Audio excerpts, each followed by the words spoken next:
Anne of the Island, Chapter 25. Enter Prince Charming. "I'm contrasting the claims of indoors and out," said Anne, looking from the window of Patty's Place to the distant pines of the park. "I have an afternoon to spend in sweet doing nothing, Aunt Jimsy. Shall I spend it here where there's a cozy fire, a plate full of delicious russets, 3 purring harmonious cats, and 2 impeccable china dogs with green noses?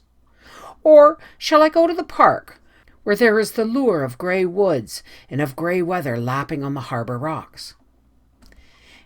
"If I was as young as you, I'd decide in favour of the park," said Aunt Jamesina, tickling Joseph's yellow ear with a knitting needle. "I thought that you'd claim to be as young as any of us, Auntie," teased Anne. "Yes, in my soul, but I'll admit my legs aren't as young as yours. You go and get some fresh air, Anne. You look pale lately." "I think I'll go to the park," said Anne restlessly. "I don't feel like tame domestic joys today. I want to be alone and free and wild. The park will be empty, for everyone will be at the football match." "Why didn't you go to it?" "Nobody axed me, sir," she said. "At least nobody but that horrid little Dan Ranger. I wouldn't go anywhere with him, but rather than hurt his poor little tender feelings, I said I wasn't going to the game at all. I don't mind. I'm not in the mood for football today somehow." "You go and get some fresh air," repeated Aunt Jamesina. "But take your umbrella, for I believe it's going to rain. I've rheumatism in my leg." "Only old people should have rheumatism, Auntie." "Anybody is liable to rheumatism in the legs, Anne. It's only old people who should have rheumatism in their souls, though. Thank goodness I never have. When you get rheumatism in your soul, you might as well go and pick out your coffin." It was November, the month of crimson sunsets, parting birds, deep sad hymns of the sea, passionate wind songs in the pines. Anne roamed through the pineland alleys in the park, and as she said, let the great sweeping wind blow the fogs out of her soul. Anne was not wont to be troubled with a soul fog, but somehow since her return to Redmond for this 3rd year, life had not mirrored her spirit back to her with its old perfect sparkling clearness. Outwardly, existence at Patty's Place was the same pleasant round of work and study and recreation it had always been. On Friday evenings, the big fire-lighted living room was crowded by callers and echoed to endless jest and laughter, while Aunt Jamesina smiled beamingly on them all. The Jonas of Phil's letter came often, running up from St. Columbia on the early train and departing on the late. He was a general favorite at Patty's Place, though Aunt Jamesina shook her head and opined that divinity students were not what they used to be. "He's very nice, my dear," she told Phil, "but ministers ought to be graver and more dignified." "Can't a man laugh and be a Christian still?" demanded Phil. "Oh, men, yes.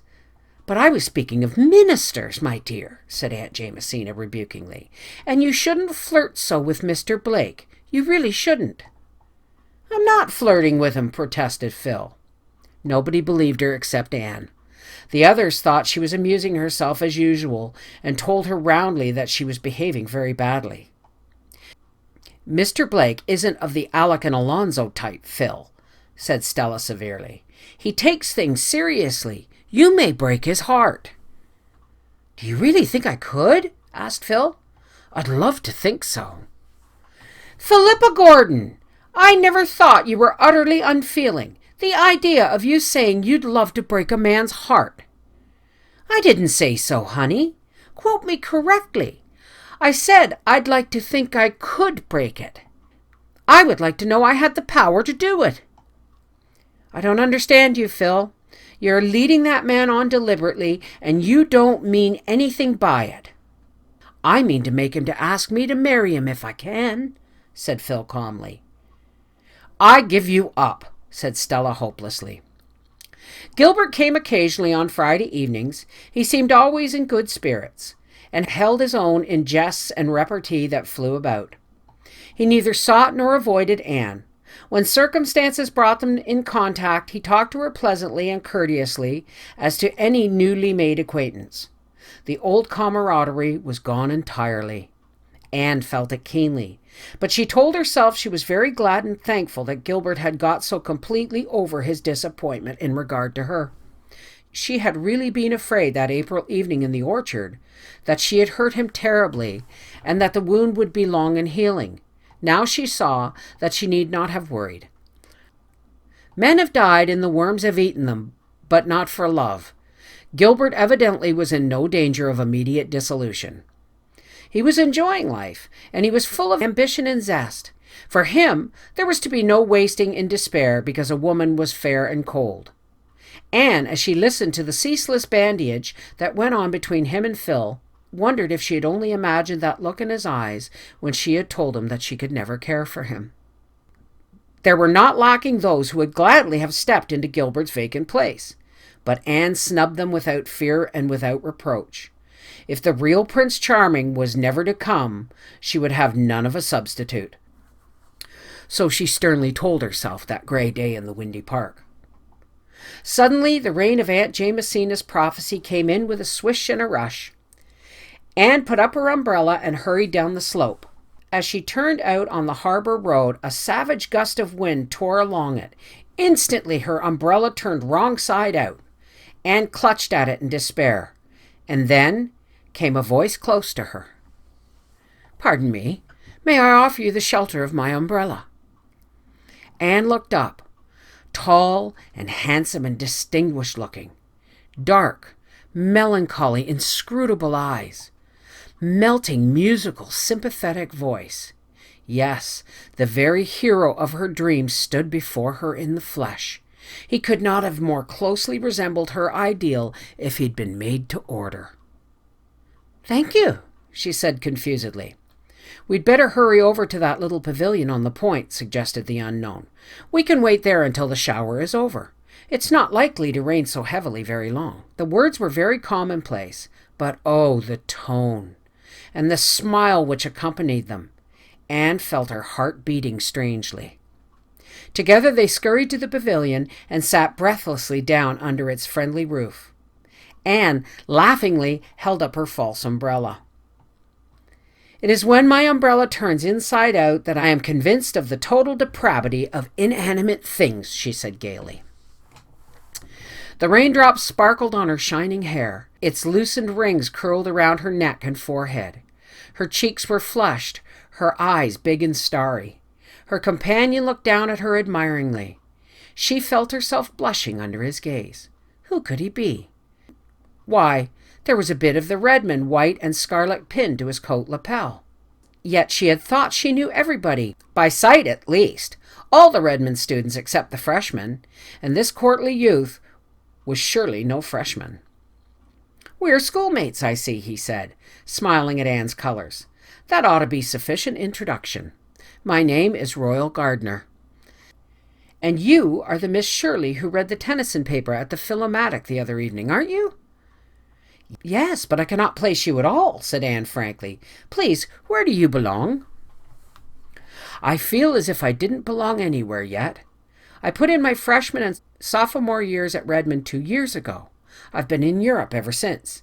Now I've come back to finish my arts course." "This is my junior year too," said Anne. "So we are classmates as well as college mates. I'm reconciled to the loss of the years that the locust has eaten," said her companion with a world of meaning in those wonderful eyes of his.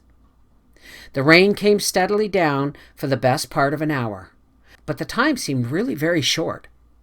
When the clouds parted and a burst of pale November sunshine fell athwart the harbor and the pines, Anne and her companion walked home together.